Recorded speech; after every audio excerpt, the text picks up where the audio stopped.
So there's spring on it? Yeah, it'll close. There, 6 days thou shalt rip and tear, and 7th day repair. There's our slow motion mechanic. Perry took these, and I guess he had the camera on slow motion. Of course, that guy there never did move. See the bear in the tree, Bob? Yeah, I saw it. Yeah, I see it. Or something. What is it? Squirrel. What? Squirrel. Bear. Something in there. It's a bear. Bear with a fuzzy tail. Oh, look at this on the other side. It is a bear. No, I don't think so. Maybe it is not. Oh. There's somebody stuck in the mustard.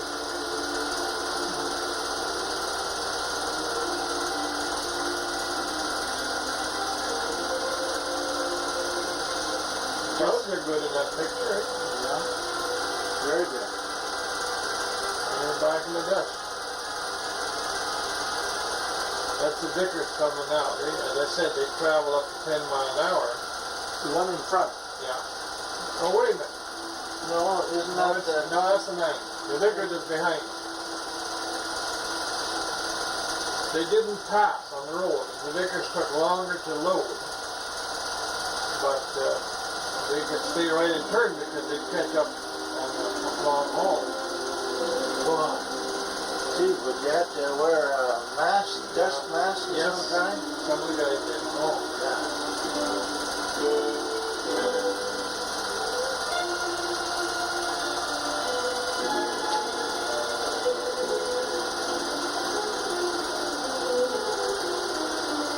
How many yards in one of those buckets? oh, 20 to 30, depending whether it's heaped or not. Heap would be close to 30 yards, but I think about 20 bank yards back. There's their old Vickers again. There's an old one.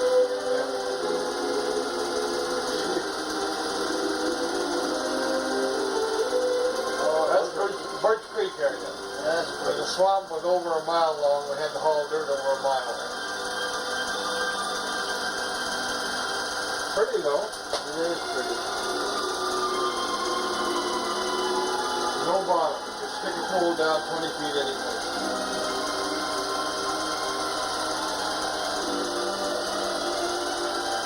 Oh yeah, this is, Just my hand, yeah. yeah, this, we're getting close to that end. Wow. Fantastic. There's the dust that I was telling you about. 5 or 6 inches deep. Well, I can remember getting stuck in the dust in Alberta with the car. This is way back in the 30s.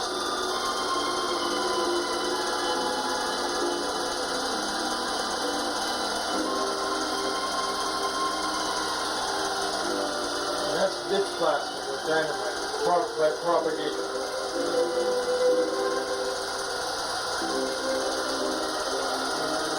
Geez, you wouldn't want to slip there. My gosh, you could. That looks deep. Slip into that. You're not going to drown yourself. You could get wet.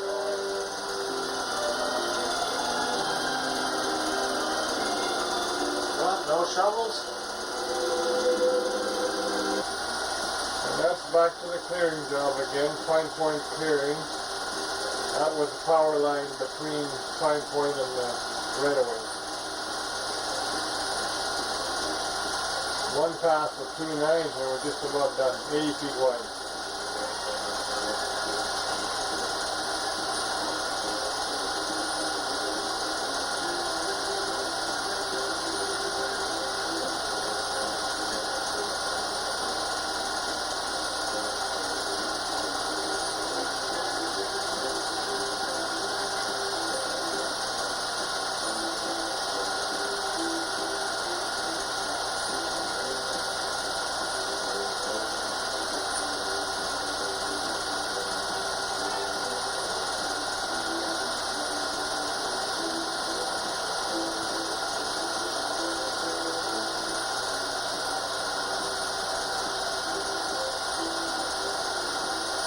Now this is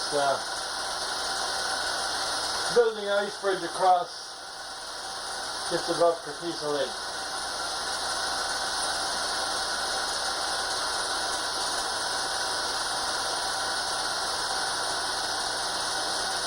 And that's the Vickers cap when I had them.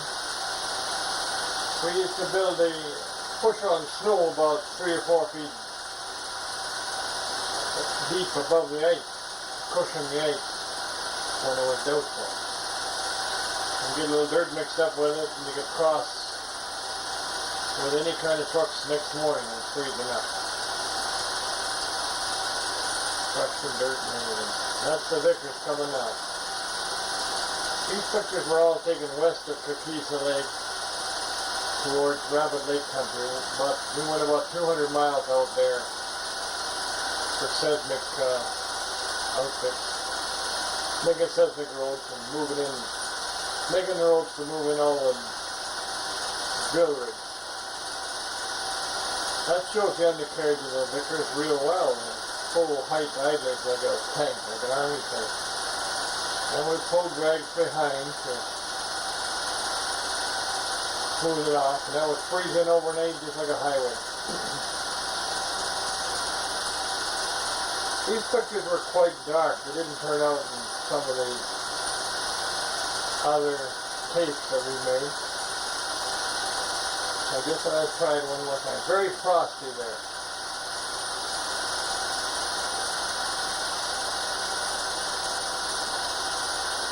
Those drags would load up and just make like a super highway, except we didn't have any elevation on the curves. That was the only complaint they had. That's Kakisa Indian Village, right at Kakisa Lake. We used to go and visit the chief quite often. Here's coming through the bush, making a new road. One pass through with the cats and drag, and you have a good road.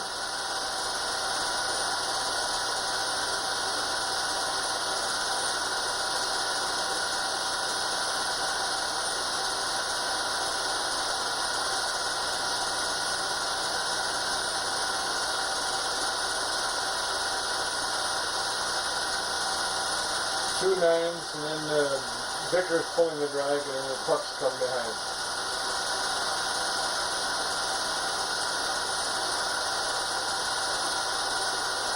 More dirt and junk you get mixed up in, the better it freezes in.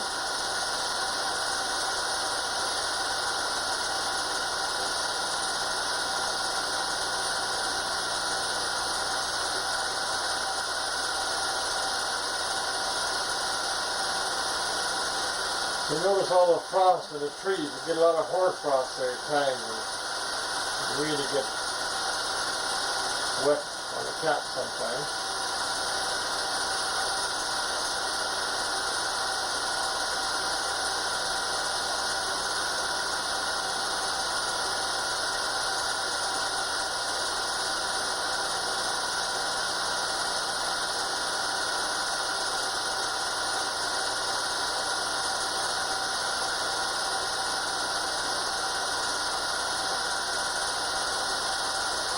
There's trucks coming right behind the drag.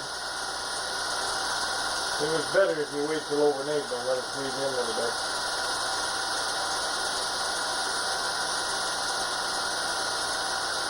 The drags were all made out of iron from the piece of the bridge job.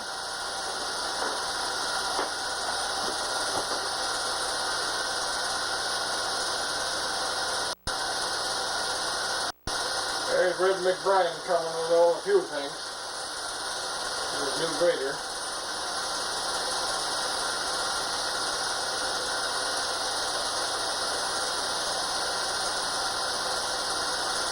That's widening out the old trails west of Kakisa Lake. Looks like he's got the 9 in 4th gear, probably 4th gear there. Yep, 4th gear. Pulling right behind. We went 200 miles out there, and I think it was just 3 or 4 days where we fixed up the road so they could get the rigs in.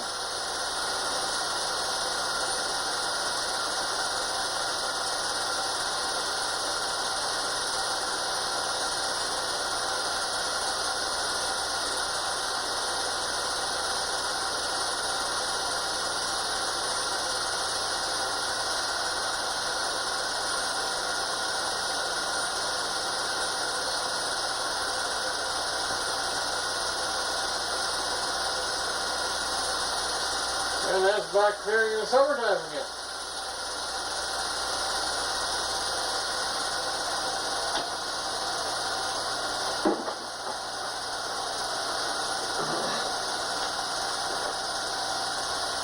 That's on the road into Kakisa Lake.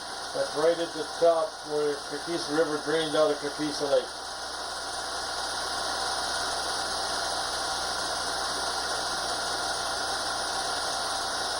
Building a dock out of the river, as a matter of fact.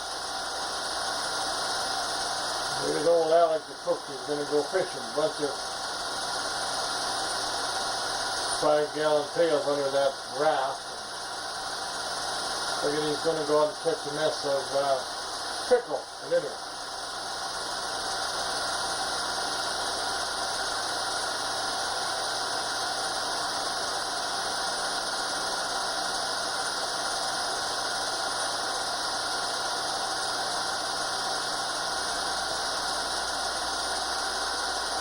The old Alec River.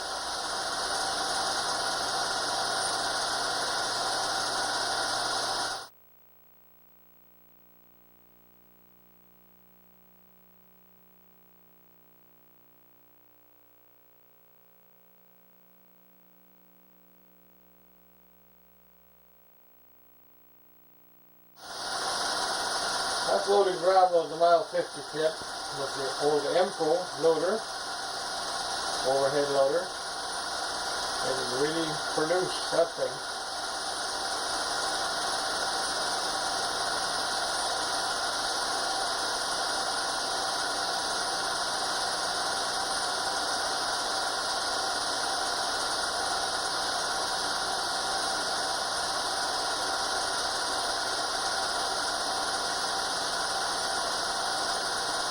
We only had about a half a dozen trucks. I'd drive the one you see, the yellow one, and everybody would have to stay in line. We didn't have a full-time operator. One of the truck drivers would run the loader.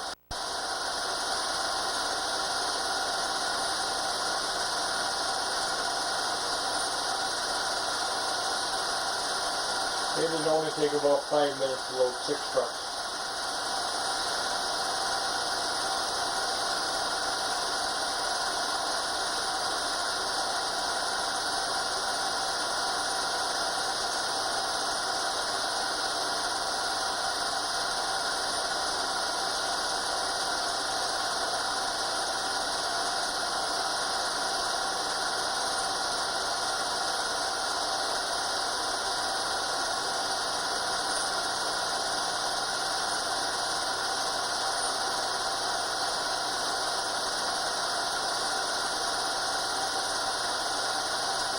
I traded that old Emco loader to Tim Kostick, and I think he's still got it there. He said all his kids learned to operate on that.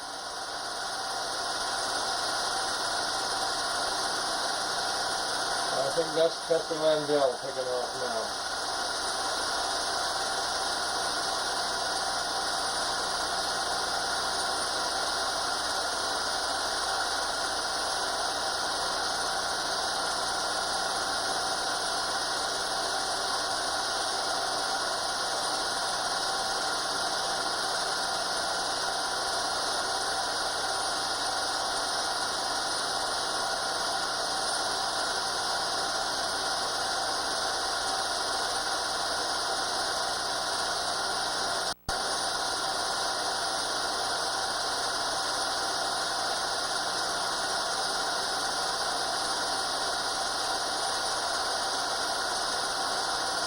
That's turning off the main road down in on the Kakisa Lake trail. The road we built at Kakisa Lake. It was 8 miles we built in there from the main road.